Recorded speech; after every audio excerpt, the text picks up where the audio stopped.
Okay, now let's talk about magnetic materials. But before we do that, let's just do a review of electrical materials. So these were materials that either allowed electricity to flow through it easily or did not allow the electricity to flow through it easily. So you had conductors like metals, which would allow electricity to flow through it easily. You had insulators like glass or wood that did not allow the electricity to flow through it easily.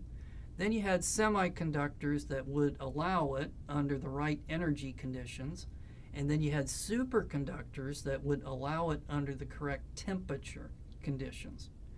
So this time we want to think about materials and their ability to be turned into magnets.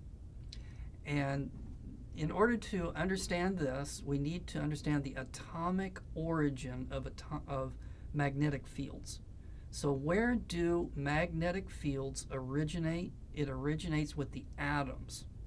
Each atom is going to produce its own teeny tiny little magnet, and then if you get enough of them pointing in the same direction, then you got a macroscopic magnet. So an atom is going to have three kinds of particles in it. It's going to have protons, neutrons, and electrons. Now, all magnetism is caused by moving electrical charges. Now, that counts out the neutrons because neutrons have no electric charge. So they're not going to produce a magnetic field. All right, now let's look at the protons. So the protons are positively charged, and the protons spin. They're electrically charged, and they're moving. So they produce teeny tiny little magnets. But it's not so important as far as contributing to a bar magnet, because for every proton that might be spinning like this, there's another proton in the nucleus that would be spinning in the opposite direction, and so they tend to cancel. So let's look at the electrons and what they can do. Electrons can be spinning, and so they're teeny tiny little magnets. That is the most important thing that determines whether a material can be turned into a magnet. Electrons can also be in orbit around the nucleus of the atom, but again, that's a small contributing factor, because some of them might be orbiting like this, and then some might be orbiting like this, and then if you put the two together, they cancel each other out. So it doesn't have much of a magnetic field. So we're going to be interested in what are the electrons doing as they spin. So there's going to be three kinds of magnetic materials. So you're going to have diamagnetic materials, paramagnetic materials, and then ferromagnetic materials. And of the three, ferromagnetic materials are going to be the most important. So I'm going to just tell you about the diamagnetic and the paramagnetic just to introduce you to the concept, but you're not going to be tested on it. Don't go on. All right, so come back. All right. So diamagnetic materials have no net spin. So I want you to think about helium. Helium has how many protons? 2. How many electrons? 2. So it turns out that in quantum mechanics, if one of them is spinning up, the other one will spin down. So that means it's like taking two magnets and like this and putting them together. They're going to cancel each other out. So in a diamagnetic material, it's going to have no net spin, no net magnetism. And if you were to take this thing and put it into an external magnetic field, then what will happen is this magnetic field will cause a little magnet to appear in the helium, but it will go in the opposite direction and will decrease the overall magnetism in the substance. Don't worry about it. I'm just telling you it happens. Now, paramagnetic materials are different. They do have a net spin to them. So let's look at hydrogen. So hydrogen is going to have one proton, one electron, and so let's say it's spinning like that. So it does have a teeny tiny little magnet, but it's very small.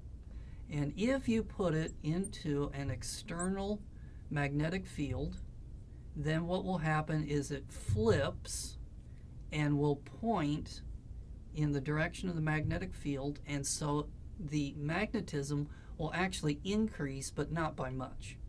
So these things, again, cannot be turned into a permanent magnet. So what we're really interested in is the ferromagnetic materials.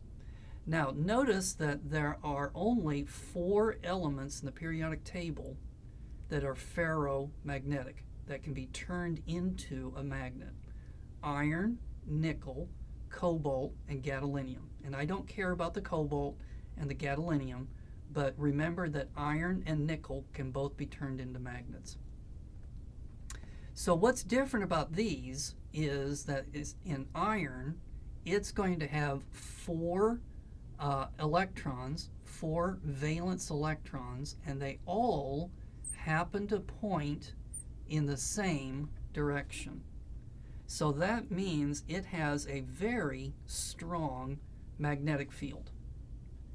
And it's so strong, in fact, that if there's another atom over here, it will cause their electrons to align with these electrons over here, so that you end up with clumps of atoms in a piece of metal, in a piece of iron, that are all oriented in the same direction.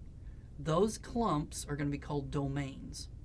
So in the upper picture, you have a domain that is oriented down, and then next to it is one like this, and then below it is one like this, and then you have one like this. The problem, though, is if you add all those domains together, you get 0. So they all cancel each other out. So iron normally is not a magnet. If you take a paper clip and you hold it next to another paper clip, they don't stick together normally. But you can magnetize it. And so what you're going to do is take that piece of iron with its random domains and put it in an external magnetic field. So if you take this thing and you put it in a magnetic field that's pointing down and you heat it, then those domains are going to start to vibrate. And as they vibrate, eventually they will all vibrate so that they're pointing in the direction of the magnetic field. Okay, now you can turn off the heat. And so as the iron starts to cool down, it locks those domains into position. And now you can turn off the magnetic field, and now you've got a bar magnet.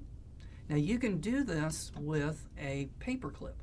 So you can take a paper clip and rub it on a magnet. So as you're rubbing it, you're heating up the paper clip, and it is going to align with that magnetic field.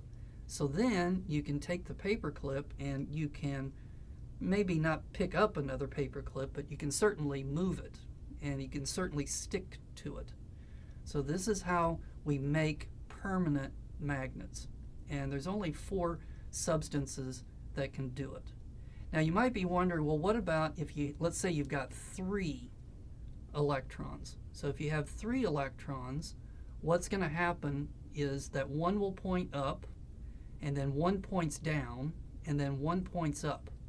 So 3 electrons is really just the equivalent of 1 electron. So it is going to be a paramagnetic material if that happens.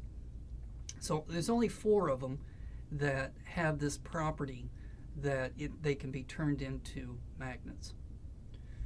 All right, so let's take a break, and when we come back, we're going to talk about applications of magnetism.